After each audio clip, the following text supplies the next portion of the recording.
हर कोई अच्छे मूड में था और कन्हैया से बेहद खुश था। वो न केवल बहुत आकर्षक था, बल्कि ऐसा लगता था कि उसके पास बहुत सारी शातिर योजनाएं भी थी। लेकिन कन्हैया की हालत खराब देखकर हर कोई परेशान हो गया। तभी बड़े मोटू गब्बर ने कहा, अरे घबराने की कोई बात नहीं है। पहली बार इन जादुई जड़ी बूटियों को खाने पर काले खून की उल्टी होना आम बात है। मुझे तो ये जानकर खुशी हो रही है कि छोटा उस्ताद पागलों जैसी हरकतें नहीं कर रहा है।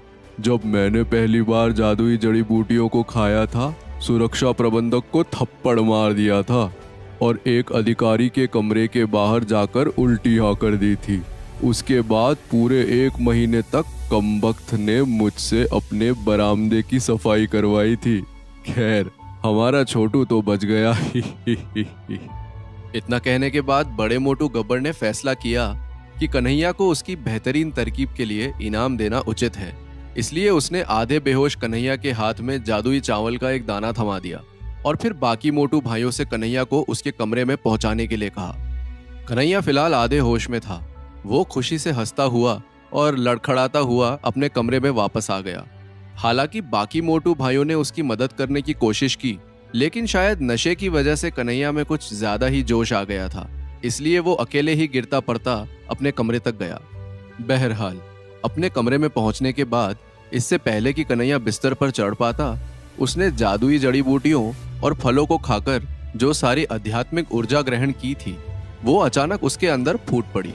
उसका सिर घूम गया और वो मुंह के बल जमीन पर गिर गया, जहां उसने तुरंत खर्राटे लेना शुरू कर दिया। हालांकि इसके बाद वो उठ नहीं सका और जमीन पर ही पड़ा रहा, लेकिन पूरी रात वो अद्भुत ढंग से सोया। अगली सुबह जब उसने अपनी आंखें खोली तो उसकी आंखें खुशी से चमक उठीं। उसने नीचे देखा और पाया कि वो पिछले दिन की तुलना में अधिक मोटा हो गया था। इसके अलावा उसकी त्वचा गंदगी की चिपचिपी परत से ढकी हुई थी। ये देखकर उसे अजीब सी शर्मिंदगी हुई और उसे लगा कि शायद उसने नशे की हालत में अपने कपड़े गंदे कर दिए हैं। जब वो नहाने के लिए जल्दी से बाहर निकला तो बड़े मोटू गब्बर और अन्य मोटू भाई बाकी लोगों के लिए नाश्ता तैयार कर रहे थे।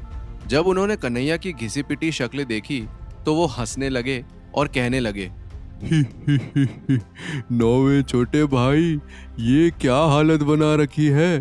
क्या तुमने नींद में ही कपड़े खराब कर दिए? अरे क्यों परेशान कर रहे हो छोटे भाई को? चोर उस्ताद, तुम घबराना मत। तुमने नींद में अपने कपड़े खराब नहीं किए हैं। ये सारी गंदगी तुम्हारे शरीर की अशुद्धियों से आई है। एक बार जब तुम इससे छुटकारा पालोगे तो तुम्हारे लिए साधना करना बहुत आसान हो जाएगा। हाँ, सही कहा। बल्कि मेरी मानो तो कुछ दिनों की छुट्टी ले लो। चिंता मत करो, हमें किसी भी तरह तुम्हारी मदद की जरूरत नहीं पड़ेगी। वैसे भी तुम इतने नाजुक हो कि तुमसे काम करवाने का मन ही नहीं करता। कुछ दिनों बाद जब तुम ठीक हो जाओ तो फिर से काम करना शुरू कर देना। अरे काम को छोड़ो और अपने जादुई चावल को याद करो। उस जादुई चावल के उस दाने के बारे में मत भूलना जो बड़े मोटू भाई ने तुम्हें दिया था। इससे पहले कि वो खराब हो जाए, उसे जल्दी से खा लेना। ये सुनकर कन्हैया के चेहरे पे मुस्कुराहट आ गई। उसने कहा, ठीक है भाई लोगों, मदद के लिए शुक्रिया। अब मैं पहले नहा लेता हूँ। अगर किसी लड़की ने मुझे ऐसे देख लिया तो खामखा बेइज्जती हो जाएगी। इतना कहकर कन्हैया तुरंत बाथरूम की ओर भाग गया। नहाने के बाद काफी तरोताजा महसूस करते हुए कन्हैया अपने कमरे में लौट आया और उसने चूल्हे से कछुए के आकार की कढ़ाई उठा ली। फिर वो दोबारा बाहर गया और उसमें पानी भरकर लौट आया। इसके बाद उसने फिर से कढ़ाई को चूल्हे पर रख दिया। फिर उसने जादुई चावल की जांच करने के लिए उसके दाने को बाहर निकाला। ये चावल का दाना आम चावल के दाने जैसा बिल्कुल नहीं था। ये जादुई चावल का दाना कन्हैया के अंगूठे के आकार का था और दिखने में पारदर्शी होने के साथ साथ अजीब सी खुशबू से भरा हुआ था। कन्हैया ने आह भरते हुए लकड़ी के कुछ टुकड़े चूल्हे में फेंके, फिर आग जला दी और कहा, वाह, ये चावल कम और कांच का टुकड़ा ज्यादा लग रहा है। अगर अमर साधक इस चीज को खाते हैं तो ये जरूर कमाल का होगा। इतना कहकर उसने नीचे आग की ओर देखा और अपनी जीभ चटकाई। आग में जलती हुई लकड़ियों पर दोबारा नजर डालने पर कन्हैया को एहसास हुआ कि वो लकड़ी के साधारण टुकड़े नहीं थे। उन्हें देखकर कन्हैया ने कहा, इन अमर लोगों के भी अलग अलग ही ठाठ है। इनकी तो आंख भी अलग है। यह कोई साधारण आग नहीं है। ये मेरे गांव की आग से भी तेज जलती है और बहुत ज्यादा गर्म भी है। लगभग इसी समय आग पहले से भी ज्यादा तेज जलने लगी और कछुए के खोल की कड़ाही के पीछे उकेरे गए डिजाइनों में से एक जलना शुरू हो गया, जो कछुए की पूंछ की तरह दिखाई देने लगा। इसके बाद जल्द ही पूरा डिजाइन चमकने लगा। कन्हैया ने पहले तो आश्चर्य से देखा, फिर खुद ही को शाबाशी देते हुए कहा, वैसे मानना पड़ेगा, मेरी नजर कमाल है। मैं जानता था कि ये किसी प्रकार का खजाना है। बड़ा मोटू भाई मुझे बेवजह दूसरी कढ़ाइयाँ दिखा रहा था। उसे तो पता भी नहीं होगा कि ये कढ़ाई उसकी कढ़ाई से कहीं ज्यादा बेहतर है। अच्छा हुआ जो मैंने इस कढ़ाई को चुना। कम से कम किसी चीज में तो मैं सभी मोटू भाइयों से आगे हूँ। इतना कहने के बाद कन्हैया ने तुरंत जादुई चावल के दाने को कढ़ाई के उबलते हुए पानी में डाल दिया। फिर वो दिव्य ऊर्जा नियंत्रण कला की बांस की किताब खोलकर एक तरफ बैठ गया और किताब की पहली तस्वीर में बनी हुई योग मुद्राओं और सांस लेने की तकनीक की नकल करते हुए कन्हैया ने साधना शुरू करी। उसने अभी शुरुआत ही की थी कि अचानक उसकी आंखें चौड़ी हो गई। कन्हैया के लिए जिस मुद्रा को एक दिन पहले एक बार बनाना मुश्किल था, अब उसे काफी देर तक बनाए रखना बहुत आसान हो गया था। वास्तव में अब कन्हैया बहुत सहज महसूस कर रहा था। इसके अलावा सांस लेने की तकनीक से अब उसे ऐसा महसूस नहीं हो रहा था कि उसका दम घुट रहा हो। इसके बजाय उसे एक बहुत ही सुखद एहसास महसूस हो रहा था। इसके अलावा आज से पहले वो केवल 3 या 4 सांस तक ही इस योग आसन को बनाए रख सकता था, लेकिन इस बार 7 या 8 सांसों के बाद भी उसे जरा सा भी दर्द या परेशानी महसूस नहीं हुई। लेकिन कन्हैया भी इतनी जल्दी विश्वास करने वाला नहीं था, इसलिए अपने उत्साह को दबाते हुए कन्हैया ने शांति से तब तक उस योग आसन का अभ्यास जारी रखा जब तक कि 30 सांसें बीत नहीं गई। इसके बाद जब वो आखिरकार कमजोर और असहज महसूस करने लगा, तो दिव्य ऊर्जा का एक छोटा सा कतरा अचानक उसके अंदर प्रकट हुआ। ये बहुत ठंडा था और तेजी से इधर उधर घूम रहा था, लेकिन इससे पहले कि वो दिव्य ऊर्जा का कतरा कन्हैया के शरीर का पूरा चक्कर लगा पाता, वो गायब हो गया। अगर इस वक्त कोई और साधक यहाँ होता तो शायद निराश हो जाता, लेकिन कन्हैया इतना उत्साहित था कि वो अपने पैरों पर खड़ा हो गया और उसने खुश होकर कहा, दिव्य ऊर्जा आखिरकार दिव्य ऊर्जा प्रकट हो ही गई। वैसे ये दिव्य ऊर्जा कब तक मुझसे बच सकती थी? इसे तो प्रकट होना ही था, क्योंकि नामुमकिन जैसा शब्द तो कन्हैया के शब्दकोश में है ही नहीं।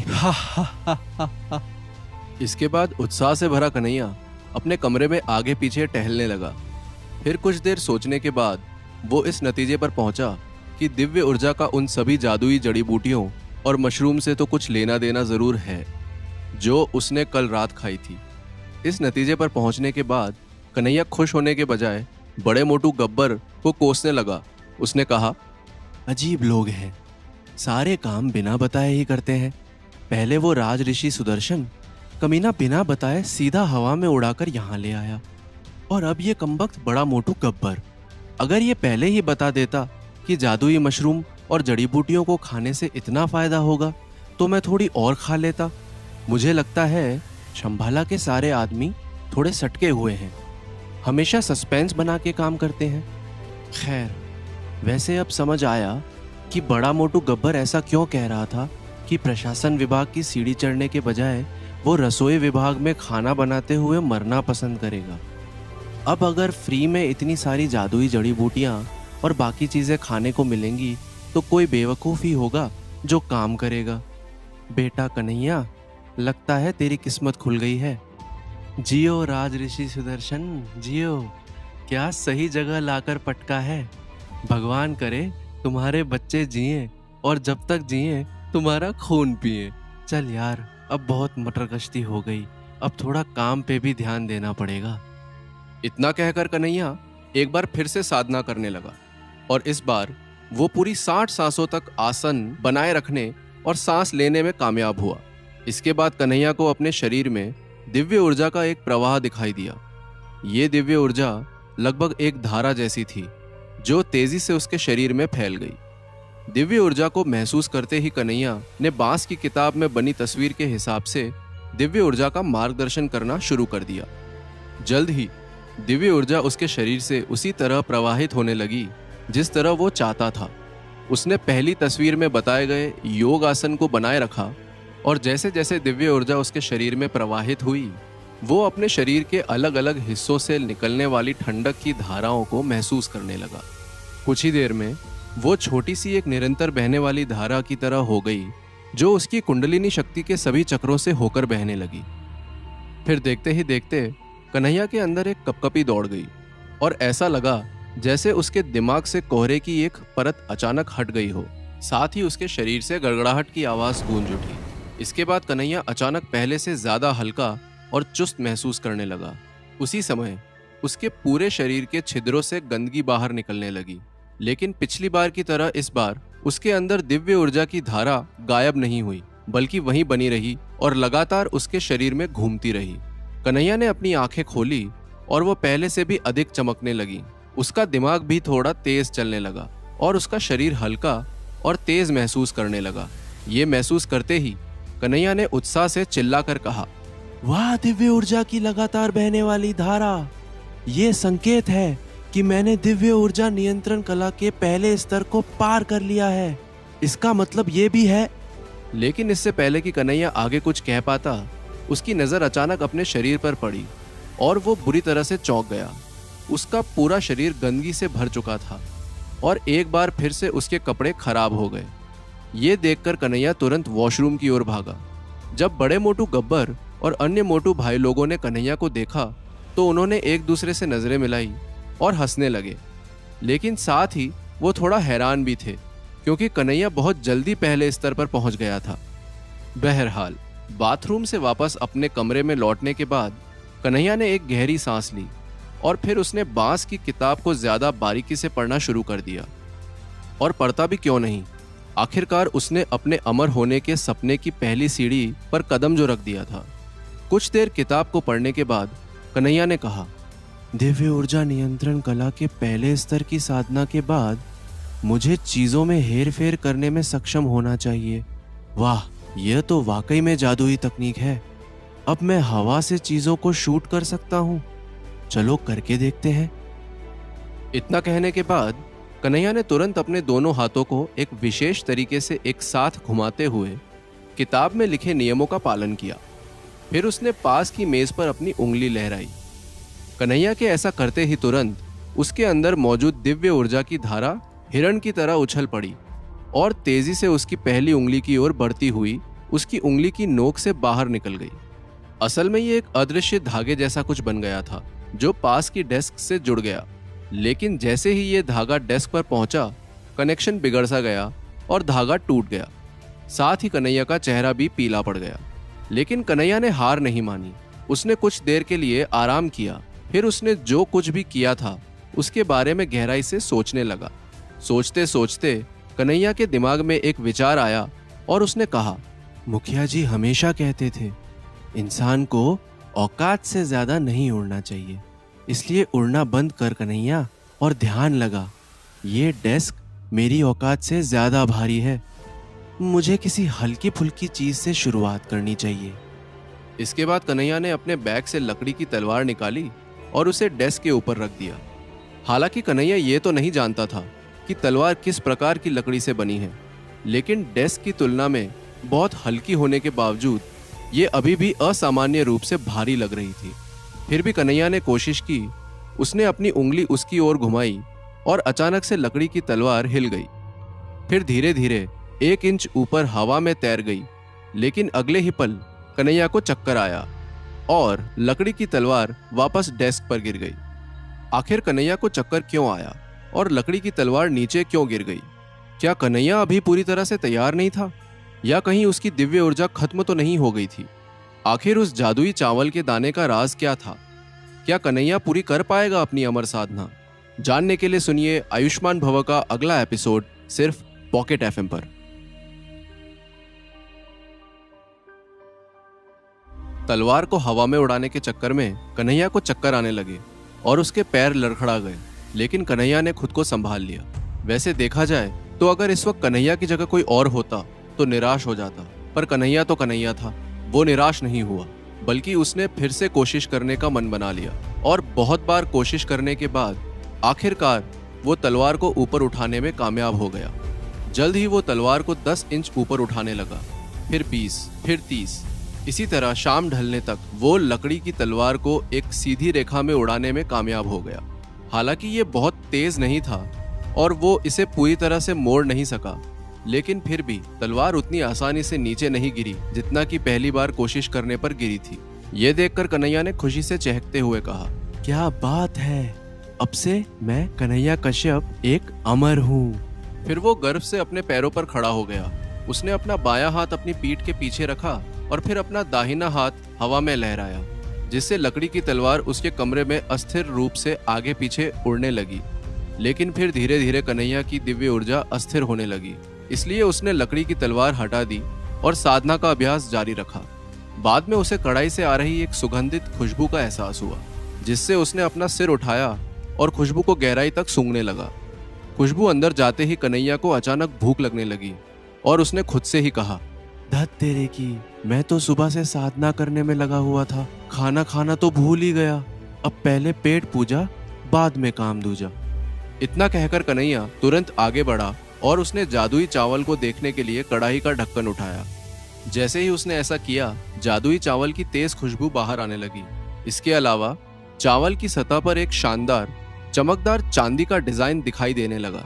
डिजाइन स्पष्ट रूप से दिखाई दे रहा था और जब कन्हैया ने इसे करीब से देखा तो उसे अचानक प्रकाश में खो जाने का एहसास हुआ।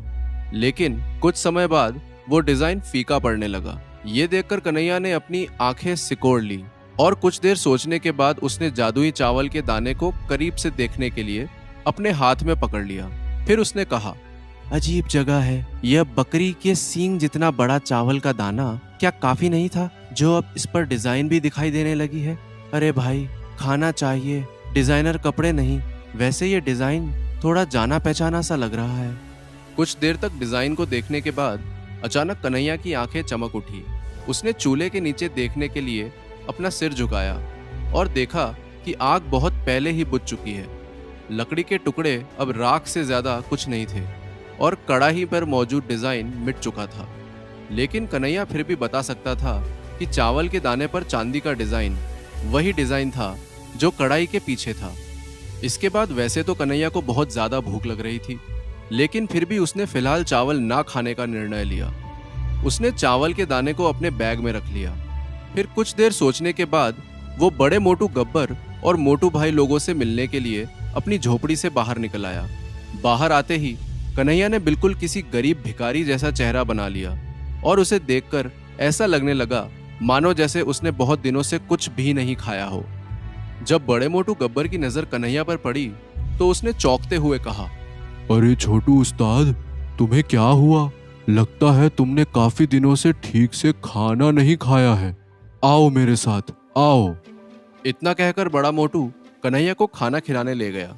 बड़े मोटू गब्बर के साथ जाते जाते कन्हैया ने एक बार फिर से खुद को शाबाशी दी और मन ही मन कहा, या तो मैं बहुत अच्छा एक्टर हूँ या फिर ये सब के सब बेवकूफ।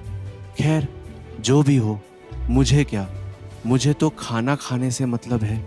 अपना काम हो बनता तो भाड़ में जाए जनता। इस तरह पलक झपकते ही आधा महीना बीत गया और कन्हैया की साधना की प्रगति एक बार फिर से धीमी हो गई।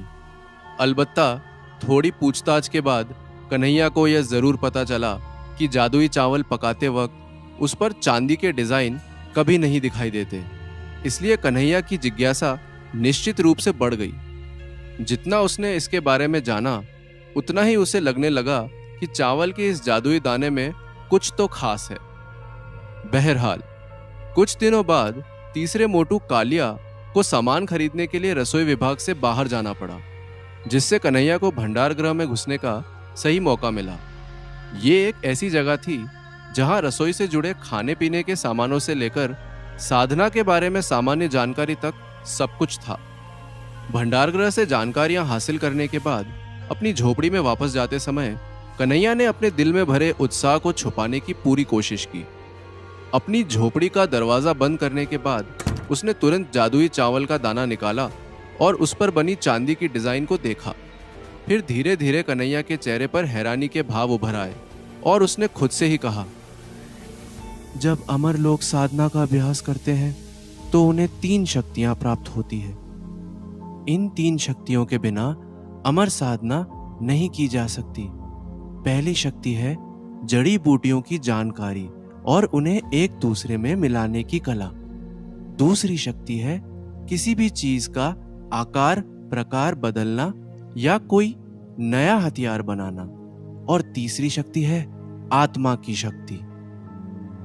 असल में आत्मा की शक्ति एक विशेष तकनीक थी जिसमें दिव्य ऊर्जा कुछ चीजों में डाला जाता है। ये एक विशेष प्रकार का जादू होता है जो प्रकृति के नियमों तक को चुनौती दे सकता है।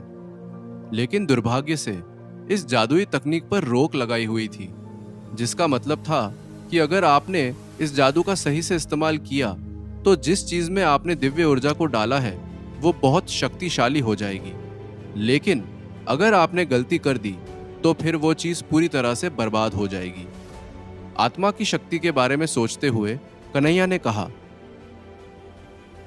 यार ये आत्मा की शक्ति वाला जादू है तो बड़े कमाल की चीज। अगर मैं इसे अच्छे से सीख लूं तो मजा आ जाएगा। इस जादुई तकनीक के बारे में सबसे अच्छी बात तो ये है कि इसे बार बार किया जा सकता है और हर बार सफलता से आत्मा की शक्ति के प्रभाव को 10 गुना बढ़ाया जा सकता है। लेकिन सोच ले बेटा कन्हैया, तेरी सिर्फ एक छोटी सी गलती तुझे बहुत भारी भी पड़ सकती है। बड़े बड़े संत महात्मा भी इस तकनीक का इस्तेमाल करने से डरते हैं। इतना कहने के बाद कन्हैया फिर से अपनी जादुई चावल के दाने की जांच करने लगा और उस डिजाइन को देखकर उसने कहा, इतना तो तय है कि मेरी जादुई चावल के दाने पर जो डिजाइन है वो वही डिजाइन है जो मुझे प्राचीन ग्रंथों में दिखाई दी थी। लेकिन इस जादुई चावल के दाने पर वो डिजाइन आई कहां से? तभी अचानक से कन्हैया ने अपनी कछुए के आकार की कढ़ाई की ओर देखा। उसके पीछे 10 हल्की सजावटी रेखाएं थी और जब कन्हैया ने उन्हें गौर से देखा तो उसका दिल इतनी जोर से धड़कने लगा मानो जैसे उसका दिल अभी उसकी छाती से बाहर निकलने वाला है। कन्हैया समझ गया कि जादुई चावल पर जो डिजाइन दिखाई दे रही है उस डिजाइन का स्रोत कोई और नहीं बल्कि उसकी कढ़ाई ही है। हालांकि अपने हाथ में ऐसी भयानक जादुई कढ़ाई को देखकर एक बार के लिए तो कन्हैया का कलेजा उसके मुंह में आ गया, लेकिन फिर एक पल की झिझक के बाद उसने अपने दांत पीस लिए और इसके बारे में गहराई से सोचने लगा। असल में कन्हैया को एक बहुत बुरी आदत थी। जब वो किसी बात को पकड़ लेता था तो फिर उसे तब तक नहीं छोड़ता था जब तक उसकी तह तक नहीं पहुंच जाता। ऐसा ही कुछ इस वक्त कन्हैया के साथ हो रहा था और अगर वो इस रहस्य की तह तक नहीं जाता तो उसे नींद नहीं आती। लेकिन कन्हैया इसके बारे में किसी से पूछ भी नहीं सकता था, क्योंकि एक तो ये ऐसा जादू था जिस पर रोक लगाई गई थी और दूसरा वो जानता था कि उसकी कढ़ाई कुछ असाधारण है और अगर किसी और को कढ़ाई के बारे में पता चला तो शायद कन्हैया से उसकी कढ़ाई छीनी जा सकती थी। बहरहाल कन्हैया ने आधी रात तक इंतजार किया, फिर चुपचाप कढ़ाई की ओर चला गया। उसने एक गहरी सांस ली और बहुत देर तक इस बारे में सोचा कि अगर वो असफल हुआ तो क्या होगा। लेकिन फिर उसने तय कर लिया कि एक बार तो वो इस तकनीक का इस्तेमाल करके जरूर देखेगा। इसलिए कन्हैया ने अपनी लकड़ी की तलवार निकाली और उसे कढ़ाई के अंदर उसी तरह डाल दिया जैसे जादुई चावल के दाने को डाला था। लेकिन जब एक लंबे इंतजार के बाद भी कुछ नहीं हुआ तो कन्हैया ने अपनी कढ़ाई पर बने पैटर्न को देखा और फिर चूल्हे की ओर देखा। चूल्हे में राख के अलावा कुछ भी नहीं बचा था। इसलिए कन्हैया ने खुद से ही कहा, इस लकड़ी को भी अभी खत्म होना था। एक तो इस रसोई विभाग का मुझे कुछ समझ नहीं आता। पता नहीं ये लोग हमें खुद के इस्तेमाल के लिए लकड़ियां क्यों नहीं देते। माना कि रसोइयों का खाना पीना रसोई विभाग में ही होता है, लेकिन खाने पीने के अलावा और भी काम होते हैं। वैसे और कोई काम तो क्या ही होता है, यहाँ किसी को खाने पीने के अलावा कुछ नहीं सूझता। खैर, अब जो है सो है। फिलहाल तो मुझे बड़े मोटू गब्बर के पास जाना पड़ेगा और उसे फिर से कोई कहानी सुनानी पड़ेगी, तब जाकर लकड़ियां मिलेगी। इतना कहते कहते कन्हैया बड़े मोटू गब्बर के पास पहुंच गया और उसे मनगढ़ंत कहानी सुनाकर किसी तरह ढेर सारी जलाऊ लकड़ी लेकर आ गया। आग जलाने के बाद कन्हैया ने एक बार फिर से कढ़ाई पर बने डिजाइन पर ध्यान केंद्रित किया। जैसे ही लकड़ी जली, डिजाइन जल उठा। यह देखकर कन्हैया का दिल उत्साह से धड़कने लगा और फिर अचानक लकड़ी की तलवार चकाचौंध चांदी की रोशनी से चमकने लगी। उस रोशनी से डरकर पहले तो कन्हैया कुछ कदम पीछे चला गया। फिर जब रोशनी धीरे धीरे कम हो गई तो कन्हैया ने एक गहरी सांस ली और ध्यान से कढ़ाई की ओर बढ़ गया। लकड़ी की तलवार पर जादुई चावल के दाने की तरह एक चमकदार चांदी का डिजाइन था, जो धीरे धीरे गहरे चांदी के रंग में बदल गया। अब वो लकड़ी की तलवार पहले से अलग दिखाई दे रही थी। हालांकि वो तलवार अभी भी लकड़ी की ही बनी हुई थी, लेकिन उसे देखकर ऐसा भ्रम हो रहा था कि वो धातु से बनी है। बहरहाल, जैसे ही कन्हैया ने सावधानी से तलवार को कढ़ाई से बाहर निकाला, कन्हैया की आंखें चमक उठी। वो तलवार भारी लग रही थी और उसे एक खास ठंडक भी महसूस हो रही थी। उसे देखकर कन्हैया ने उछलते हुए कहा, जियो मेरे लाल, तूने तो कमाल कर दिया कन्हैया। इस जादू ने अपना काम कर दिया। लकड़ी की तलवार पर मेरा पहला प्रयोग सफल रहा। इतना कहकर कन्हैया ने खुशी से तलवार को सहलाया, फिर कढ़ाई पर नजर डाली और यह सोचने लगा कि उसे कढ़ाई के साथ क्या करना चाहिए।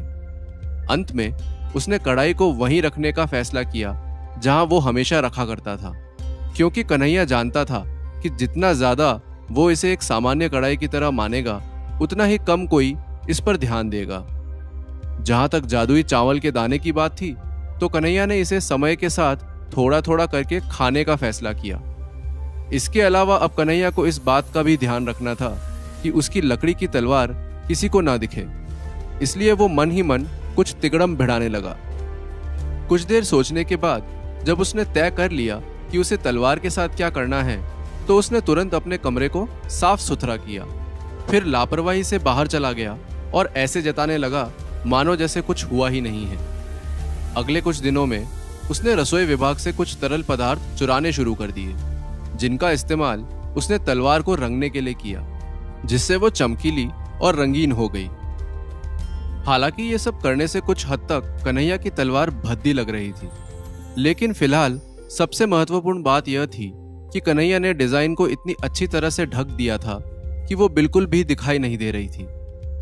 इसके बाद जैसे जैसे दिन बीतते गए, कन्हैया रसोई विभाग के जीवन के साथ पानी में मछली की तरह सहज हो गया। वो जल्दी ही बाकी मोटू भाइयों के साथ घुल मिल गया और वहां होने वाले काम से भी परिचित हो गया। इस दौरान कन्हैया ने गौर किया कि अलग अलग जादुई खाने की चीजों को पकाने के लिए अलग अलग तरह की आग की जरूरत होती है।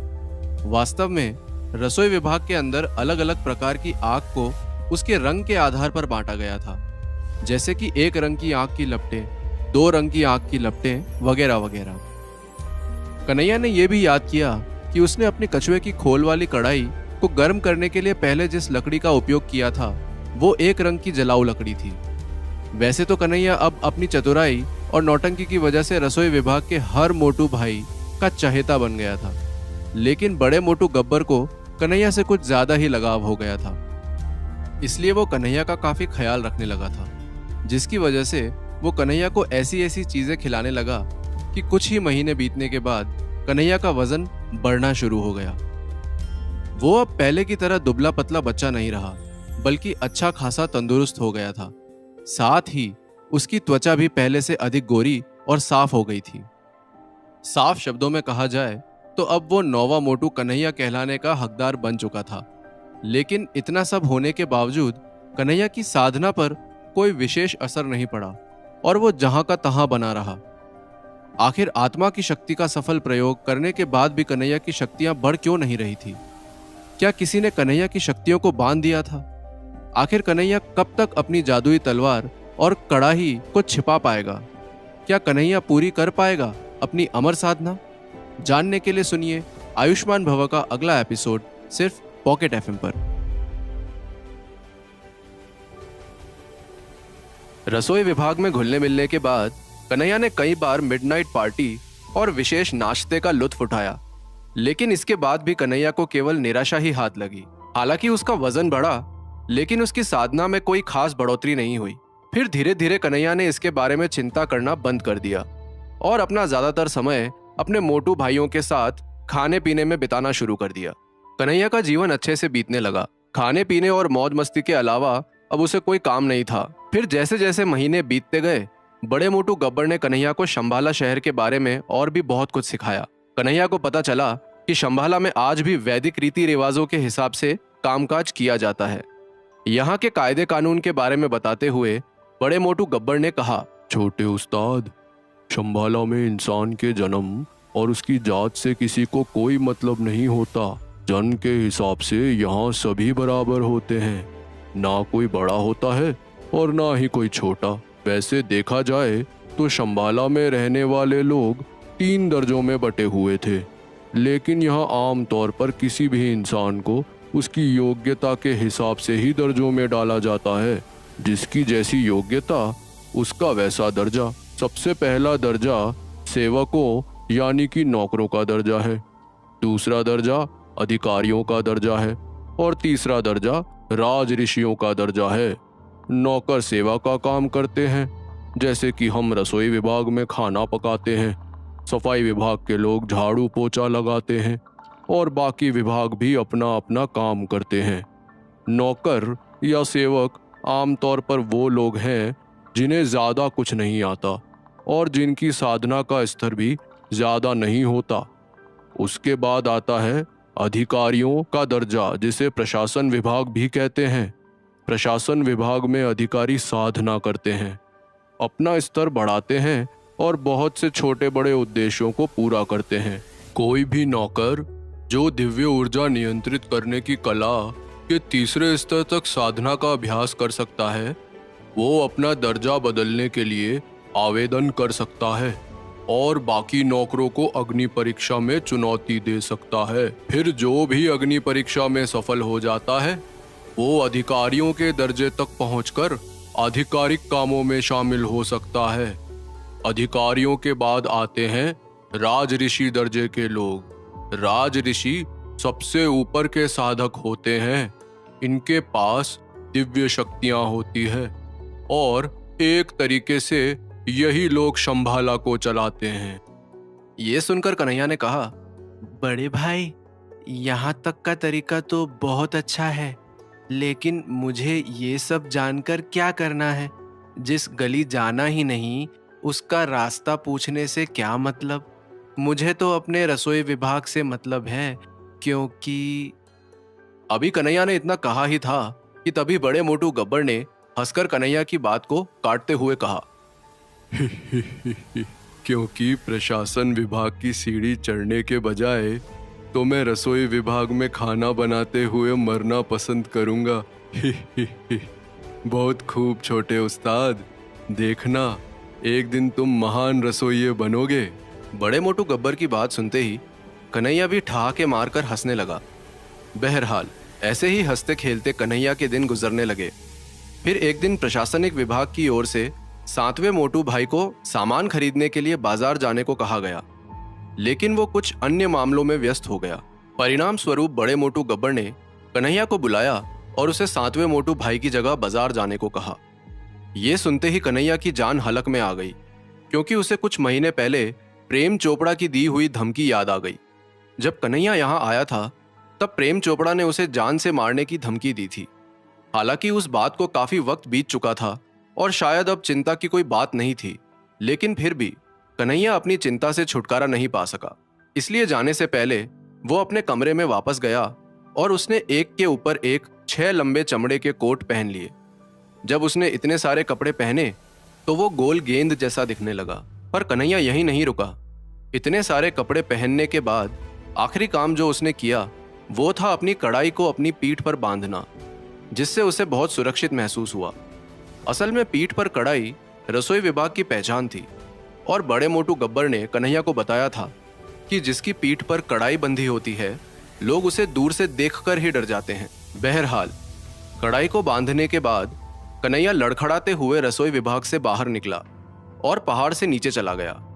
जैसे ही वो शंभाला के हरे चूने के पत्थरों वाले रस्तों पर चला तो उसने सुंदर इमारतों और आंगनों को देखा और मन ही मन कहा, वक्त वाकई में कितनी जल्दी बीतता है।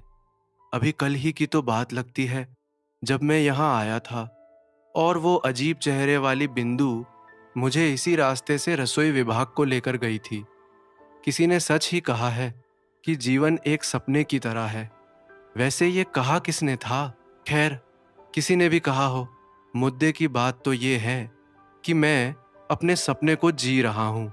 इतना कहकर कन्हैया गर्व से अपना सिर ऊंचा करके आगे बढ़ने लगा। चलते चलते उसका सामना अन्य नौकरों से भी हुआ, जो अपनी आंखों के कोनों से कन्हैया को घूर रहे थे। लेकिन कन्हैया की पीठ पर लटकी कड़ाई को देखकर किसी ने कुछ भी कहने की हिम्मत नहीं की। रास्ते में कन्हैया को कुछ लड़कियां भी दिखाई दी, जो उसे देखकर मुस्कुराने से खुद को रोक नहीं सकी। ये देखकर कन्हैया खुद को पहले से भी अधिक प्रभावशाली महसूस करने लगा। उसने तुरंत अपना सीना चौड़ा किया और आगे बढ़ गया। थोड़ा आगे चलने पर कन्हैया ने देखा कि कुछ नौकर बहुत ज्यादा उत्साहित दिख रहे हैं और शंभाला के 8 पहाड़ों में से तीसरे पहाड़ की चोटी की तरफ भाग रहे हैं। दरअसल तीसरे पहाड़ की चोटी एक ऐसी जगह थी जहां प्रशासनिक विभाग के लोग अक्सर इकट्ठा हुआ करते थे। लेकिन इस वक्त लगभग सभी नौकर बहुत ज्यादा उत्साहित होकर उस दिशा में जा रहे थे। ये सब देखकर कन्हैया थोड़ा हैरान हो गया और उसने तुरंत एक दुबले पतले नौकर को पकड़ लिया, जो पास से ही भाग रहा था। फिर कन्हैया ने उसे सवाल किया, क्यों दोस्त, क्या चल रहा है? आखिर सब लोग उस तरफ ऐसे क्यों भाग रहे हैं जैसे उनकी पूंछ में आग लगी हो? वहां क्या हो रहा है?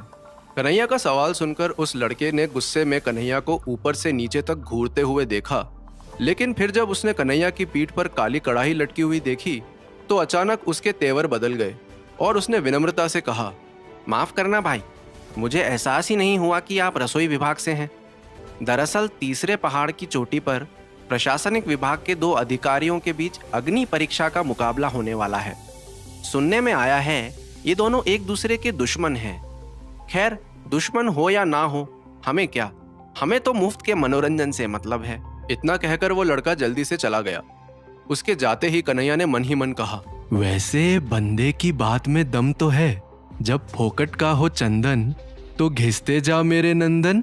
जब चंदन फोकट का मतलब कि मनोरंजन मुफ्त का है तो देखने में क्या जाता है।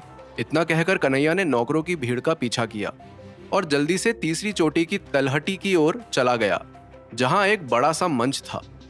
मंच लगभग 3000 मीटर चौड़ा था और नौकरों की भीड़ से घिरा हुआ था। कुछ ही देर में 2 नौजवान लड़कों ने मंच पर कब्जा कर लिया। दोनों ने शानदार कपड़े पहने थे। उनमें से एक के चेहरे पर चोट का निशान था और दूसरे की त्वचा संगमरमर जैसी सफेद थी। जैसे ही दोनों के बीच लड़ाई शुरू हुई तो पूरा मैदान तेज आवाज से गूंज उठा और जादुई हथियारों की चमक ने उन दोनों को घेर लिया। जख्मी चेहरे वाले लड़के के सामने एक छोटा सा झंडा तैर रहा था, जो अपनी इच्छा से लहरा रहा था, मानो जैसे कोई अदृश्य हाथ उसे लहरा रहा हो। फिर झंडे ने शेर की आकृति बनाई, जिससे आसमान को चीर देने वाली दहाड़े निकली। उस जख्मी चेहरे वाले लड़के के पास एक छोटी नीली तलवार थी, जो हवा में सीटी बजाती हुई प्रकाश की धारियां छोड़ रही थी और इधर उधर उड़ रही थी। शायद जख्मी चेहरे वाला लड़का आसपास खड़ी लड़कियों के सामने दिखावा करना चाहता था, इसलिए उसने तलवार को वहां का एक चक्कर लगाने का इशारा किया और तलवार एक झटके में कन्हैया की ओर आने लगी। जब कन्हैया ने तलवार को अपनी तरफ आते हुए देखा तो वो हाँफने लगा और उसने खुद को एक बड़ी सी पत्थर की चट्टान के पीछे छिपाते हुए धीमी आवाज में कहा, अब मारेगा क्या? संभाल कर चला मेरे भाई, तलवार चला रहा है या पतंग उड़ा रहा है? अभी तो मेरी शादी भी नहीं हुई है, अभी से जान लेना चाहता है, हद है। बहरहाल कुछ ही देर में दोनों लड़कों के बीच भयानक लड़ाई शुरू हो गई। दोनों लड़के किसी भी चीज में एक दूसरे से कम नहीं थे, इसलिए एक दूसरे की हत्या करने का इरादा उन पर हावी हो गया और कुछ ही समय में वहां कई घातक परिस्थितियां पैदा हो गई।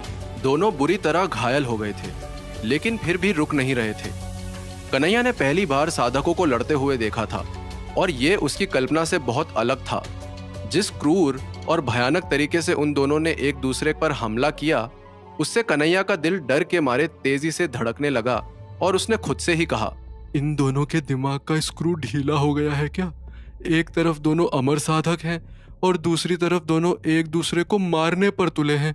जब पता है कि चाहे कुछ भी हो जाए सामने वाला मरेगा नहीं, तो फिर इतना हंगामा करने का क्या मतलब है? मुझे लगता था मैं ही एक्टिंग करता हूँ। यहाँ तो मुझसे भी बड़े बड़े एक्टर मौजूद हैं। निकलने भैया कन्हैया, नहीं तो पता चला इनकी नौटंकी में तेरा राम नाम सत्य हो जाएगा। अपने लिए अपनी रसोई विभाग की दुनिया ही बेहतर है। इतना कहने के बाद कन्हैया जल्दी से वहां से भागने लगा। तभी अचानक उसने किसी को अपना नाम चिल्लाते हुए सुना, कन्हैया।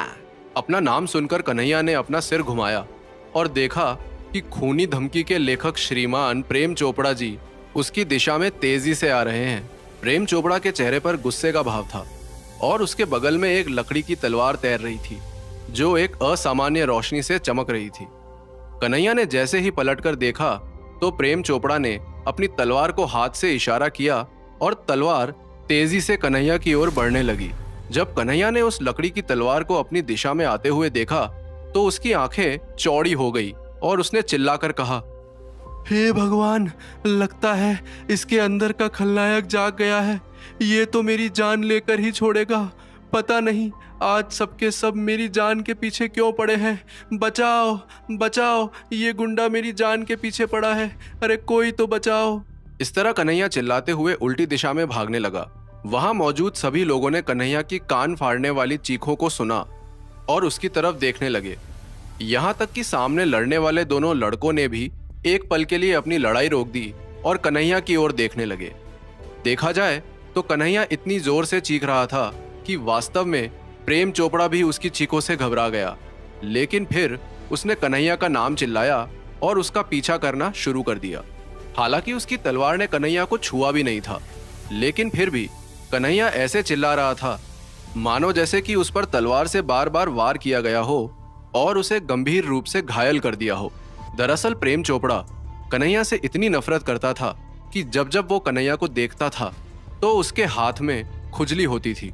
लेकिन क्योंकि कन्हैया रसोई विभाग से बाहर नहीं आता था, इसलिए प्रेम चोपड़ा मन मारकर रह जाता था।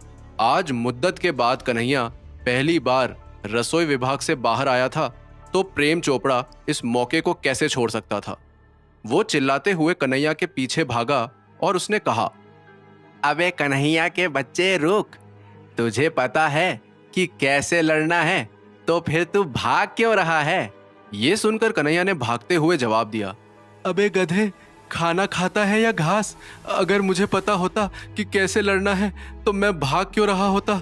अरे कोई तो सुन लो मेरी, ये पागल आदमी मेरी जान ले लेगा। बचाओ बचाओ बचाओ। कन्हैया की चीखें और भी तेज हो गई और वो एक खरगोश की तरह विपरीत दिशा में भागने लगा। इस बीच पहाड़ की चोटी पर बादलों को छूती हुई एक इमारत में दो आदमी शतरंज का खेल खेल रहे थे। एक अधेड़ उम्र का था और दूसरा बूढ़ा था। अधेड़ उम्र का आदमी कोई और नहीं बल्कि राज ऋषि सुदर्शन था। जहां तक उस बूढ़े आदमी की बात है तो उसका पूरा सिर सफेद बालों से भरा हुआ था और उसका रंग सुर्ख था। वो स्पष्ट रूप से कोई आम इंसान नहीं था। फिलहाल वो बूढ़ा आदमी नीचे चल रहे दृश्य को देख रहा था। फिर उन्होंने हंसते हुए राज ऋषि सुदर्शन से कहा,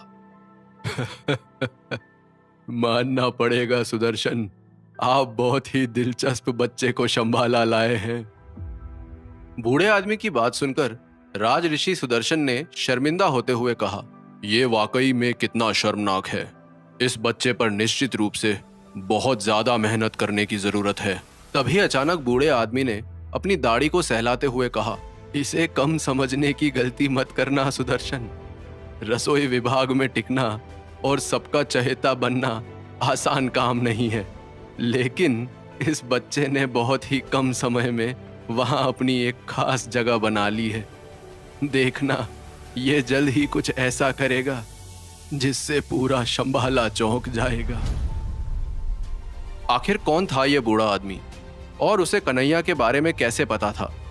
क्या वाकई में बूढ़े आदमी की भविष्यवाणी सच होगी और कन्हैया सच में कोई बड़ा कारनामा करेगा?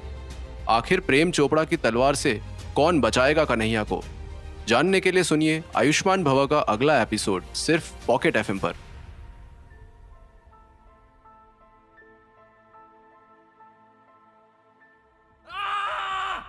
कन्हैया की चीख की आवाज तीसरी चोटी के नीचे तक हवा में फैल गई, जिसने कई नौकरों का ध्यान आकर्षित किया। वो सभी कन्हैया को पीठ पर काली कढ़ाई लटकाए और कपड़ों की कई परतें पहने खतरनाक गति से दौड़ते हुए देखने लगे। इस वक्त कन्हैया वाकई में एक मोटी गोल गेंद की तरह लग रहा था। वैसे दूर से वास्तव में कन्हैया को पहचानना मुश्किल था, लेकिन उसकी काली कढ़ाई को देखकर साफ पता चल रहा था कि वो रसोई विभाग से है। उसकी बेल्ट पर 8 बड़े चाकू लटके हुए थे, जो भागते समय आपस में टकरा रहे थे और बज रहे थे। साथ ही कन्हैया गला फाड़ फाड़ कर चिल्ला रहा था, एक पागल सांड मेरे पीछे पड़ा है, कोई तो मुझे बचा लो, मैं अपनी जान से हाथ नहीं धोना चाहता, बचाओ, एक खूनी मेरे पीछे पड़ा है। प्रेम चोपड़ा का चेहरा लाल था, आंखें भयंकर रूप से चमक रही थी और दिल चिंता और क्रोध दोनों से भरा हुआ था। उसका कन्हैया का इस तरह से पीछा करना सभी का ध्यान आकर्षित कर रहा था और प्रेम चोपड़ा को चिंता थी कि शहर के सुरक्षा अधिकारी ये नोटिस कर सकते हैं। यही सब सोचते हुए उसके दिल की घबराहट बढ़ती गई और उसने कहा, हद हो गई, बंद करो ये चिल्लाना, अभी तक तो मेरी तलवार ने तुम्हें छुआ तक नहीं है। लेकिन जब कन्हैया ने चिल्लाना बंद नहीं किया तो प्रेम चोपड़ा और ज्यादा गुस्सा हो गया। उसने अपने दांत पीसते हुए दोनों हाथों को हवा में लहराकर मंत्रोच्चार किया, जिससे लकड़ी की तलवार रोशनी से टिमटिमा उठी और फिर भागती हुई गोली की स्पीड से कन्हैया की ओर बढ़ने लगी। जैसे ही लकड़ी की तलवार कन्हैया की काली कढ़ाई से टकराई तो एक खड़खड़ाहट की आवाज आई, लेकिन कन्हैया दौड़ता रहा और उसने एक बार भी पलट कर नहीं देखा। प्रेम चोपड़ा ने अपने दांत पीस लिए। कन्हैया की पीठ पर लगी बड़ी कढ़ाई ने उसके शरीर के लगभग आधे हिस्से को ढक रखा था, जिससे उसे मारना बहुत मुश्किल हो गया था। लेकिन ये महसूस करते हुए कि उसके पास कोई और रास्ता नहीं है, प्रेम चोपड़ा ने पीछा करना जारी रखा। दौड़ते दौड़ते कन्हैया ने पूरे शंभाला का चक्कर लगा लिया। कन्हैया आगे आगे भागता रहा और प्रेम चोपड़ा उसके पीछे पीछे। बहुत दूर तक उसके पीछे भागने के बाद प्रेम चोपड़ा ने हाफते हुए कहा, ये लड़का बहुत तेज है, यहाँ तक कि उसकी पीठ पर इतनी भारी कढ़ाई बंधी है, इसके बावजूद सरपट दौड़े जा रहा है। कमबख्त ने पता नहीं क्या खाया था सुबह सुबह, मुझे तो अपनी नानी याद आने लगी है, लेकिन इसे मैं ऐसे नहीं छोड़ूंगा। भाग बेटा भाग, आज तुझे दौड़ा दौड़ा कर मारूंगा। असल में प्रेम चोपड़ा की साधना का आधार दिव्य ऊर्जा नियंत्रण कला के दूसरे स्तर पर था और वो जितना हो सके उतनी मेहनत कर रहा था। लेकिन कन्हैया उस खरगोश के जुनून के साथ दौड़ रहा था जिसकी पूंछ पर पैर रख दिया गया था। वैसे तो प्रेम चोपड़ा ने बहुत कोशिश की, लेकिन कन्हैया फिर भी पकड़ में नहीं आ सका। सबसे ज्यादा परेशानी तो उसे इस बात से हो रही थी कि उसने अभी तक कन्हैया पर उंगली तक नहीं उठाई थी और वो फिर भी थकने लगा था। इसके विपरीत कन्हैया बिल्कुल भी थका हुआ नहीं लग रहा था और लगातार हलाल होने वाले बकरे की तरह चिल्ला रहा था। बहरहाल भागते भागते जल्द ही कन्हैया की नजर रसोई विभाग की ओर जाने वाले छोटे रास्ते पर पड़ी और उसकी आंखें उत्साह से चमक उठी। उसे अचानक महसूस हुआ जैसे वो घर पहुंच रहा है और ये एहसास इतना अच्छा था कि वो लगभग रो ही पड़ा। रसोई विभाग का दरवाजा देखते ही कन्हैया ने चिल्लाकर कहा, बड़े भाई मुझे बचा लो, एक खूंखार खूनी मेरे पीछे पड़ा है, ये मेरा खून करने की कोशिश कर रहा है। जब बड़े मोटू गब्बर और अन्य मोटू भाइयों ने कन्हैया की चीख सुनी तो वो सब तेजी से बाहर निकले और उनके चेहरे पर हैरानी के भाव आ गए। तभी कन्हैया ने फिर से चिल्लाकर कहा, बड़े भाई मुझे बचा लो, मेरी बेचारी छोटी सी जान दाव पर है, प्रेम चोपड़ा मुझे मारने की कोशिश कर रहा है, आपका प्यारा छोटा भाई मरने वाला है, बचाओ बचाओ। इतना कहकर कन्हैया तेजी से बड़े मोटू गब्बर के पीछे जाकर छिप गया। ये देखकर बड़े मोटू गब्बर ने सतर्कता से चारों ओर देखा और उसकी आंखें भयंकर गुस्से से लाल हो उठी, लेकिन उसे कोई नहीं दिखा। इसलिए उसने कन्हैया से पूछा, प्रेम चोपड़ा, छोटे उस्ताद, कहाँ है प्रेम चोपड़ा? ये सुनकर कन्हैया ने चौंकते हुए मुड़कर देखा, लेकिन इससे पहले कि कन्हैया कुछ कहता, अचानक से हाफता दौड़ता प्रेम चोपड़ा दूर से रसोई विभाग की ओर आता हुआ दिखाई दिया। जब कन्हैया को एहसास हुआ कि प्रेम चोपड़ा कितना पीछे है तो उसके चेहरे पर अजीब से भाव आ गए और उसने मन ही मन कहा, ये इतनी धीमी गति से क्यों दौड़ रहा है? मूर्ख कहीं का, इसे तो ठीक से पीछा करना भी नहीं आता। दूसरी ओर बड़े मोटू गब्बर ने पहले कन्हैया को देखा और फिर हांफते हुए प्रेम चोपड़ा को देखा। असल में प्रेम चोपड़ा ने कन्हैया का पीछा करने में बहुत ज्यादा मेहनत की थी, इसलिए वो बुरी तरह से थक गया था और हांफने लगा था। बहरहाल रसोई विभाग के दरवाजे तक पहुंचते पहुंचते प्रेम चोपड़ा इतने गुस्से से भर गया कि उसने आगे पीछे कुछ नहीं सोचा। उसने तेज दहाड़ के साथ अपना दाहिना हाथ हलहराया और अपनी लकड़ी की तलवार को पास के एक पेड़ की ओर भेज दिया। जैसे ही तलवार पेड़ में घुसी, पेड़ हिल गया, जिससे पेड़ के तने पर एक बड़ा छेद हो गया। फिर प्रेम चोपड़ा ने चिल्लाकर कहा, कन्हैया के बच्चे, बाहर निकल, आज मैं तुझे नहीं छोड़ूंगा। लेकिन कन्हैया बड़े मोटू गब्बर के पीछे ही छिपा रहा और उसने वहीं से कहा, अबे गधे, तुझे क्या लगता है तू मुझे बुलाएगा और मैं बाहर आ जाऊंगा? मुझे बेवकूफ समझा है क्या? ये सुनकर प्रेम चोपड़ा ने तुरंत कन्हैया को गुस्से से देखा, लेकिन फिर उसकी नजर भारी भरकम बड़े मोटू गब्बर पर पड़ी, जो इस वक्त उसे गुस्से से घूरे जा रहा था। प्रेम चोपड़ा समझ गया कि आज उसकी दाल नहीं गलने वाली, इसलिए उसकी आंखें पूरी तरह से लाल हो गई और उसने चिल्लाकर कहा, ये दुश्मनी खत्म नहीं हुई है कन्हैया। आज भले ही तू बच गया, लेकिन मैं भी देखता हूँ कि बकरे की अम्मा कब तक खैर मनाएगी। कभी तो ईद आएगी। इतना कहकर प्रेम चोपड़ा गुस्से से मुड़ा और वापस चला गया। भले ही कन्हैया की जान बच गई थी, लेकिन उसका दिल अभी भी तेजी से धड़क रहा था। फिर जब उसने पेड़ के तने पर मौजूद छेद को देखा तो उसका हलक सूख गया और उसे दिन में तारे नजर आने लगे।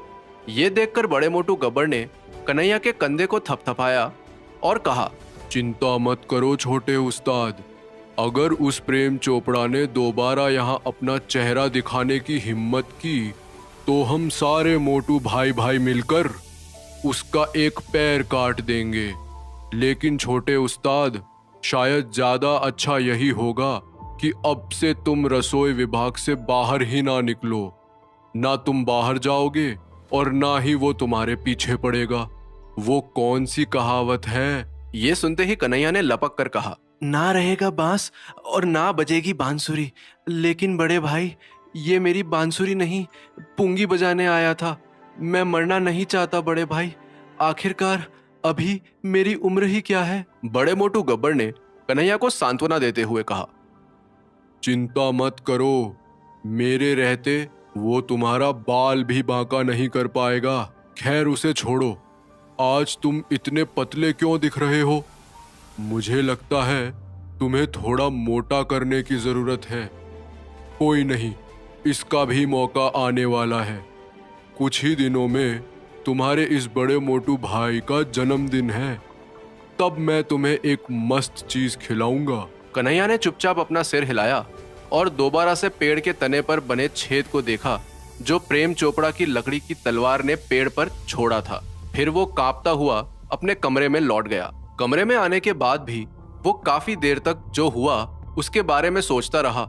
फिर उसने खुद से ही कहा, प्रेम चोपड़ा ने लकड़ी की तलवार से पेड़ पर इतना बड़ा छेद कर दिया। अगर तलवार मुझे लगी होती तो पता नहीं मेरे शरीर में तो कहां कहां छेद हो गए होते। अगर मैं सही समय पर वहां से नहीं निकलता तो आज मैं नहीं, मेरी लाश ही वापस आती। नहीं बेटा कन्हैया, ऐसे तो काम नहीं चलेगा। पूरी जिंदगी तो मैं इस रसोई विभाग में नहीं पड़ा रहूंगा। कभी तो बाहर जाना होगा ही, और अगर तब उसने मुझे पकड़ लिया तो क्या होगा? इस प्रेम चोपड़ा का कोई भरोसा नहीं है। कहीं इसकी तलवार ने मेरा कीमा बना दिया तो? जब कन्हैया ने यह कहा तो अचानक उसका शरीर कांप उठा और उसके पसीने छूटने लगे। फिर कुछ देर सोचने के बाद कन्हैया ने अपने दांत पीस लिए और कहा, मुझे कुछ करना होगा, मुझे अपनी साधना को बढ़ाना होगा। इस बार मैं अपनी पूरी जान लगा दूंगा और ऐसा कुछ करूंगा कि बाकियों की बात तो छोड़ो, मैं खुद ही खुद से डर जाऊं। मेरी जिंदगी का सिर्फ एक ही मकसद है, हमेशा जिंदा रहना। उसी के लिए तो मैं यहाँ आया था, और अगर मैं मर गया तो फिर इस सब का मतलब ही क्या है? नहीं नहीं, अब मैं दिल लगाकर साधना करूंगा और उस प्रेम चोपड़ा को दिखाऊंगा कि कन्हैया क्या चीज है। इसके बाद कन्हैया ने तुरंत दिव्य ऊर्जा नियंत्रण कला की बांस वाली किताब को बाहर निकाला और उसकी दूसरी तस्वीर को खोलकर अभ्यास करना शुरू कर दिया। देखा जाए तो भले ही कन्हैया मरने से डरता था, लेकिन वो बुरी तरह से जिद्दी भी था। अगर वो जिद्दी नहीं होता तो बिजली गिरने के खतरे के बावजूद वो 13 बार उस धूप बत्ती को नहीं जलाता। ये उसकी जिद ही थी जिसकी वजह से वो शंभाला तक पहुंचने में कामयाब हुआ था, और ऐसी ही जिद उसने इस बार भी ठान ली थी। बहरहाल दृढ़ संकल्प के साथ मुस्कुराते हुए उसने दूसरी तस्वीर वाली योग मुद्रा बनाई और कोशिश करने लगा। हालांकि इस बार भी वो केवल 15 सांसों तक इस योग मुद्रा को कर पाया। इसके बाद वो दर्द से करा उठा और उसके माथे से पसीने की बड़ी बड़ी बूंदें टपकने लगी। लेकिन कन्हैया ने हार नहीं मानी और लगातार कोशिश करता रहा। जल्द ही वो 20 सांसों तक टिके रहने में कामयाब हो गया, फिर 30 तक और फिर 40 सांसों तक टिका रहने लगा। वो रात ऐसे ही बिना किसी घटना के बीती। फिर ऐसे ही दिन पर दिन बीतने लगे और जल्द ही अगला दिन आ गया। आखिरकार 15 दिन बीत गए। खाने और बाथरूम जाने के अलावा कन्हैया ने अपना कमरा नहीं छोड़ा। किसी ऐसे व्यक्ति के लिए जिसने अभी अभी साधना का अभ्यास शुरू किया हो, उसके लिए इतनी तकलीफें सहना आमतौर पर मुश्किल होता है, लेकिन कन्हैया डटा रहा। यहां तक कि बड़ा मोटू गब्बर और बाकी मोटू भाई भी उसकी साधना के निरंतर अभ्यास से हैरान हो गए। वैसे देखा जाए तो दिव्य ऊर्जा नियंत्रण कला की साधना करना कोई आसान काम नहीं था। देखने सुनने में भले ही ये सरल लगे, लेकिन अलग अलग स्तरों तक पहुंचने के लिए जिन योग मुद्राओं को बनाए रखना पड़ता है, वो सभी अकल्पनीय दर्द का कारण बनती हैं, और इसलिए दिव्य ऊर्जा नियंत्रण कला की साधना करने के लिए कड़ी मेहनत की जरूरत होती है। आमतौर पर शंभाला के ज्यादातर नौकर और कर्मचारी इस साधना को शुरू करने के कुछ ही दिनों के बाद हार मान लेते थे। इसलिए जब बड़े मोटू गब्बर और अन्य मोटू भाइयों ने कन्हैया को आधे महीने से अधिक समय तक इसकी साधना करते देखा, तो उन्हें लगा मानो जैसे वो कन्हैया को नहीं बल्कि किसी और को ही देख रहे हैं, क्योंकि कन्हैया पूरी तरह से बदल गया था। अब वो मस्खरी और गपबाजी में वक्त बर्बाद नहीं करता था, बल्कि सारा समय साधना करता रहता था। उसके कपड़ों पर सिलवटें पड़ गई थी, उसका शरीर दुबला हो गया था, बाल अस्त व्यस्त हो गए थे, उसकी आंखें पूरी तरह से लाल हो गई थी और वो बीमार सा लगने लगा था। लेकिन कन्हैया ने साधना से अपना ध्यान नहीं हटाया। कन्हैया की ऐसी हालत देखकर सारे मोटू भाई परेशान हो गए और बड़े मोटू गब्बर ने कन्हैया को समझाते हुए कहा, छोटे उस्ताद, क्या हो गया है तुम्हें? तुम लगातार साधना किए जा रहे हो। तुम्हें 15 दिन से भी ज्यादा का समय हो गया है। मुझे लगता है तुम्हें कुछ दिन की छुट्टी ले लेनी चाहिए। लेकिन जब बड़े मोटू गब्बर ने कन्हैया की आंखों में दृढ़ संकल्प की चमक देखी, तो वो अंदर तक हिल गया। उसने ऐसी लगन आज से पहले किसी साधक में नहीं देखी थी। इसलिए बड़े मोटू गब्बर ने भी हारकर कोशिश करना बंद कर दिया। जल्द ही कन्हैया को साधना करते करते पूरे 2 महीने बीत गए, लेकिन वो पागलों की तरह लगा रहा। उसे देखकर रसोई विभाग के सभी मोटू भाइयों को लगने लगा कि अब कन्हैया साधना नहीं कर रहा है, बल्कि अब वो खुद को मार रहा है। हालांकि वो सभी उसे रोकना चाहते थे, लेकिन कन्हैया कहाँ किसी की सुनने वाला था। वहीं दूसरी ओर कन्हैया अब दूसरी तस्वीर की योग मुद्रा को 150 सांसों तक खींचने लगा। साथ ही उनके अंदर की दिव्य ऊर्जा अब कोई छोटी धारा नहीं रह गई थी, बल्कि ये पहले से कहीं ज्यादा बड़ी हो गई थी। फिर एक रात अचानक कन्हैया की झोपड़ी से एक बड़ी गड़गड़ाहट की आवाज सुनाई दी। जैसे ही ये आवाज गूंजी, दिव्य ऊर्जा के दूसरे स्तर का आध्यात्मिक दबाव झोपड़ी से बाहर निकला, जो सभी दिशाओं में दर्जनों मीटर तक फैल गया। जैसे ही बड़े मोटू गब्बर और अन्य मोटू भाइयों को इसका एहसास हुआ, उन्होंने हैरानी के साथ ऊपर देखा और कहा, छोटे उस्ताद ने तो कमाल कर दिया। आखिरकार उसने कर दिखाया। वो दिव्य ऊर्जा नियंत्रण कला के दूसरे स्तर पर पहुंच ही गया। लेकिन उसने ऐसा किया कैसे? ये तो लगभग असंभव है। उसने पिछले आधे साल से भी ज्यादा समय से रसोई विभाग के जादुई नाश्ते वाले जलसे में हिस्सा नहीं लिया है। आखिर उसका शरीर इतना ताकतवर कैसे हो गया कि उसने दूसरे स्तर की दिव्य ऊर्जा को सहन कर लिया? कहीं। लेकिन इससे पहले कि बड़ा मोटू गब्बर आगे कुछ कहता, अचानक से कन्हैया की झोपड़ी का दरवाजा खुला और दरवाजा खुलते ही एक बड़े धमाके की आवाज सुनाई दी, जिसे सुनकर सभी चौंक गए। आखिर कन्हैया की झोपड़ी से धमाके की आवाज क्यों आई? कहीं कन्हैया को कुछ हो तो नहीं गया था? क्या कन्हैया दिव्य ऊर्जा नियंत्रण कला का दूसरा चरण पार कर पाएगा? प्रेम चोपड़ा कन्हैया से बदला लेने वापस आएगा तो क्या होगा? जानने के लिए सुनिए आयुष्मान भव का अगला एपिसोड सिर्फ पॉकेट एफएम पर।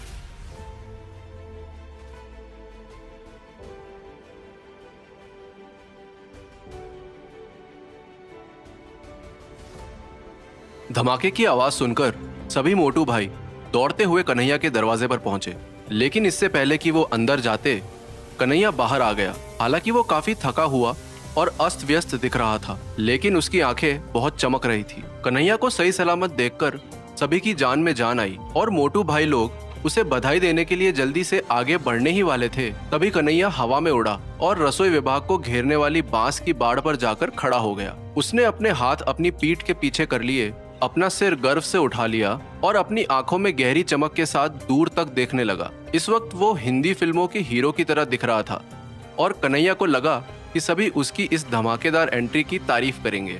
लेकिन बड़े मोटू गब्बर ने बाकी मोटू भाइयों की तरफ निराशा से देखा और कहा, छोटे उस्ताद को क्या हो गया? ये बांस की दीवार पर क्यों खड़ा है? बहुत अजीब लग रहा है। नहीं, मुझे लगता है उसे कोई भूत लग गया है, या शायद ज्यादा साधना करने की वजह से उसका दिमाग सटक गया है। ये सुनते ही कन्हैया की सारी हीरोगिरी निकल गई और वो खुद को देखने लगा।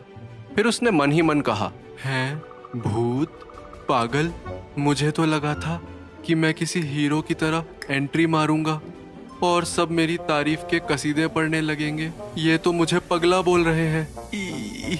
हमेशा मेरे साथ ही ऐसा क्यों होता है? इसके बाद कन्हैया ने अपना गला साफ किया और बुलंद आवाज में कहा, प्रेम चोपड़ा शंभाला के नौकरों में से चुना गया एक घाघ है।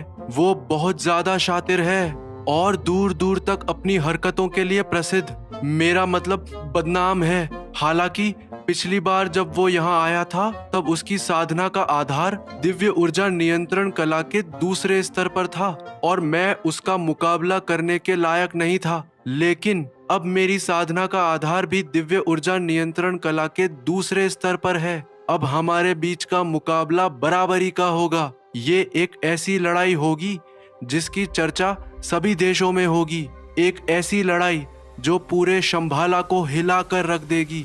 मैं जानता हूँ कि ये लड़ाई महाविनाश का कारण बनेगी, लेकिन मुझे इसे लड़ना ही होगा, चाहे कितना भी खून बहे, चाहे कितनी भी हड्डियां टूट जाए, फिर भी मैं पीछे नहीं हटूंगा। आखिरकार मेरा नाम कन्हैया है और कन्हैया अपने दुश्मनों का बैंड बजा देता है। अपना लंबा भाषण खत्म करने के बाद कन्हैया ने पलटकर मोटू भाइयों की ओर देखा और उनसे तालियों की उम्मीद करने लगा। लेकिन उसकी उम्मीद के विपरीत सभी मोटू भाई खड़े खड़े अपना सिर खुजा रहे थे और सोच रहे थे कि आखिर कन्हैया ऐसी उल जुलूल बातें क्यों कर रहा है।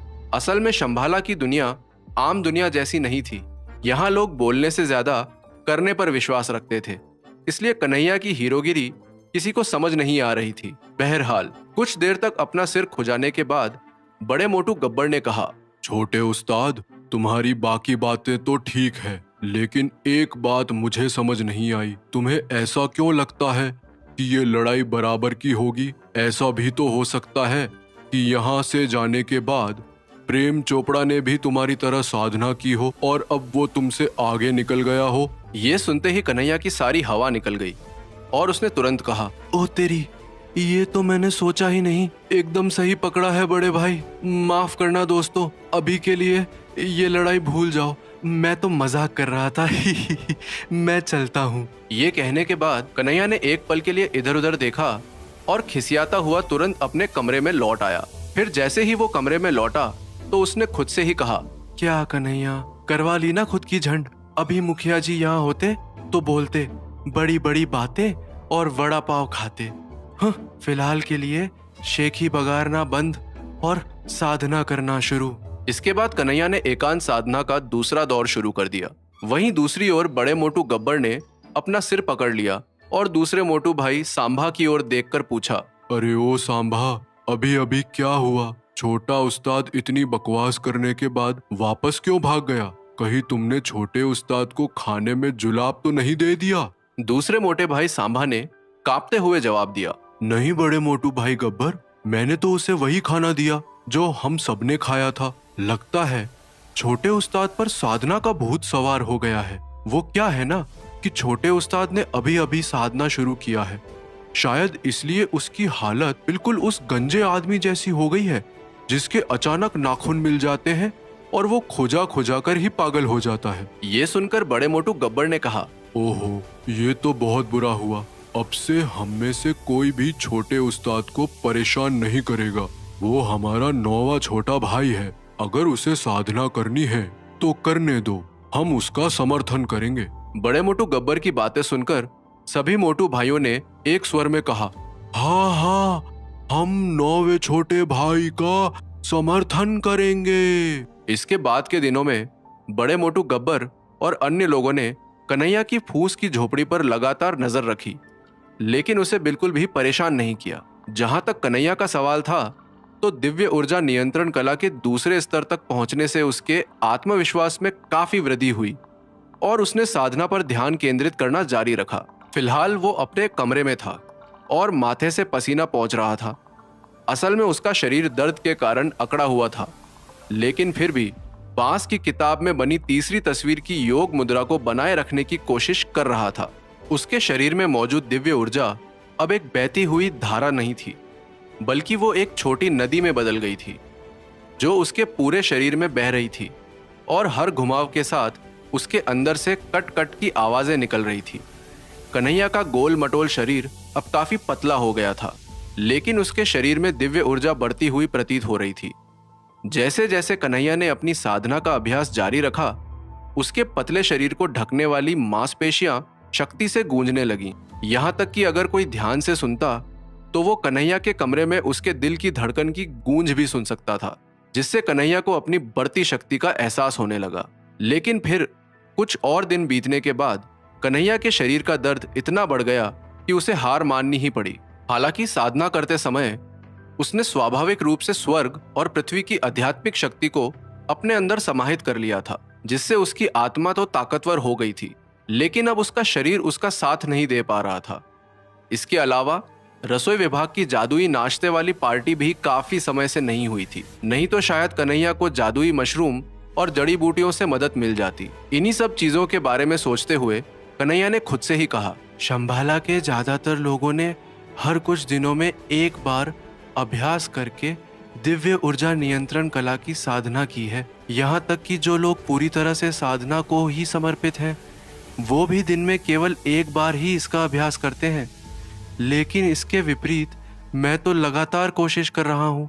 तभी तो बड़ा मोटू गब्बर और अन्य मोटू भाई मेरी लगन देखकर हैरान हैं। देखा जाए तो मैंने बहुत जल्दी बहुत कुछ हासिल कर लिया है, लेकिन मुझे अभी भी असुरक्षित और असहज महसूस हो रहा है, क्योंकि भैया अपना तो एक ही उसूल है, आगे चलकर पछताने से अच्छा है कि अभी मेहनत कर लो। अगर मैं उस प्रेम चोपड़ा के हत्थे चढ़ गया तो फिर पछताने के लायक भी नहीं रहूंगा, लेकिन अब आगे कैसे बढ़ूं? इतना कहकर कन्हैया सोच में पड़ गया। फिर कुछ देर तक सोचने के बाद उसने अपने जादुई चावल के दाने को बाहर निकाला, जिसे उसने कब से पकाकर रखा हुआ था, लेकिन खाया नहीं था।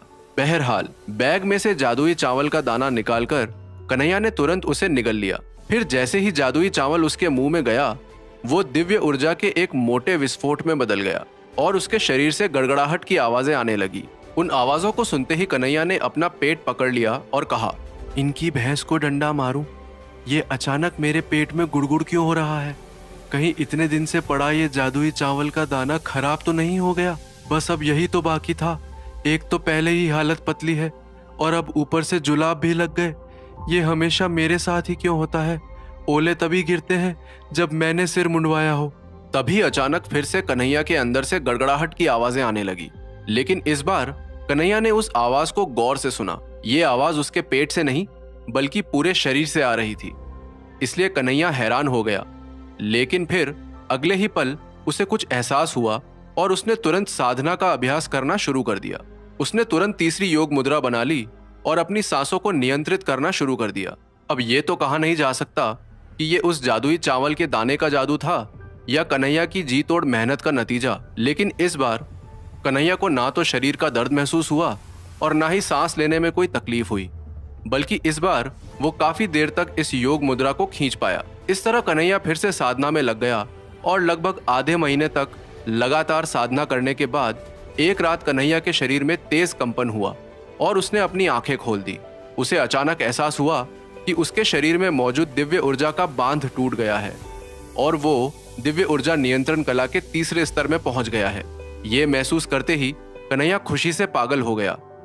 उसकी आंखों में उत्साह भर गया और वो जोर जोर से हंसने लगा।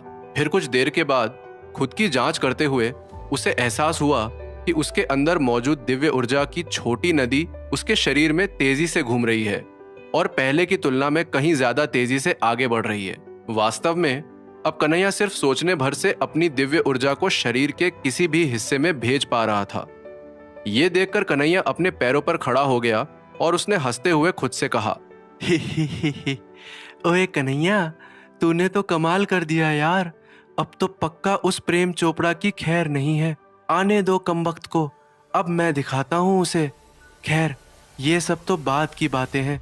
फिलहाल तो मुझे कुछ देर के लिए साधना को रोकना पड़ेगा।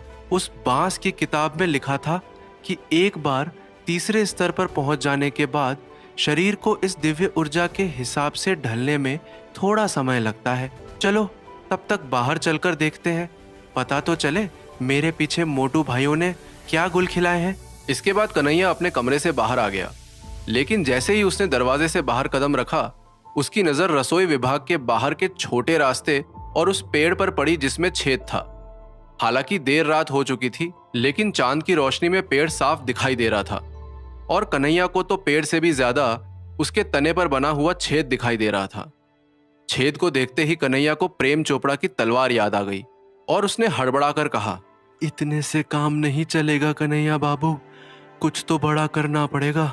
उस कमबख्त प्रेम चोपड़ा की तलवार भले ही दिखने में लकड़ी की तलवार लगती है, लेकिन जिसे वो लगती है उसकी लग ही जाती है। दिव्य ऊर्जा नियंत्रण कला के तीसरे स्तर में होने के बावजूद मेरी सुरक्षा की गारंटी नहीं होगी। मुझे कुछ सोचना पड़ेगा, नहीं तो मेरा कीमा पाव बनना पक्का है। इतना कहकर कन्हैया अपनी लकड़ी की रंगीन तलवार के बारे में सोचने लगा।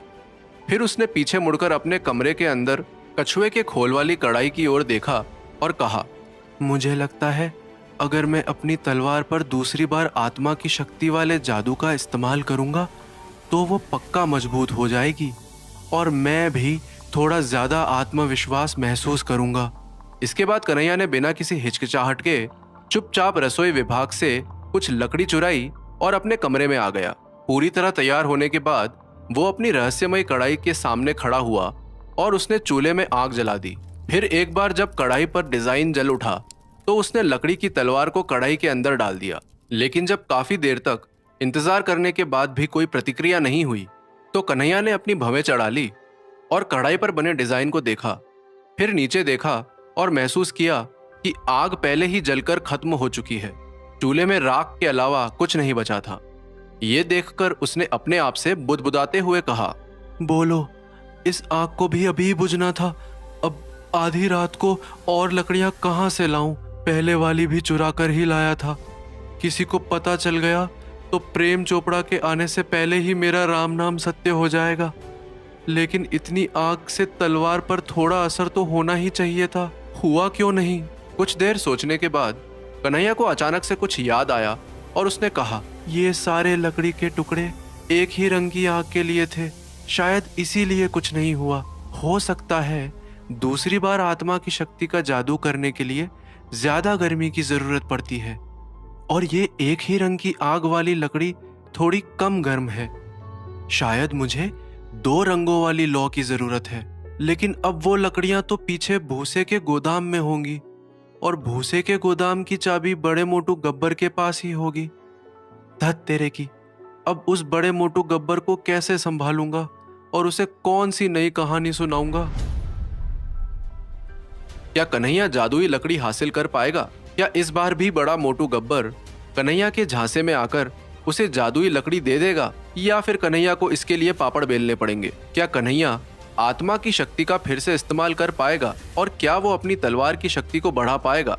जब सबको कन्हैया के दिव्य ऊर्जा नियंत्रण कला के तीसरे स्तर पर पहुंचने के बारे में पता चलेगा तो क्या होगा, जानने के लिए सुनिए आयुष्मान भव का अगला एपिसोड सिर्फ पॉकेट एफएम पर।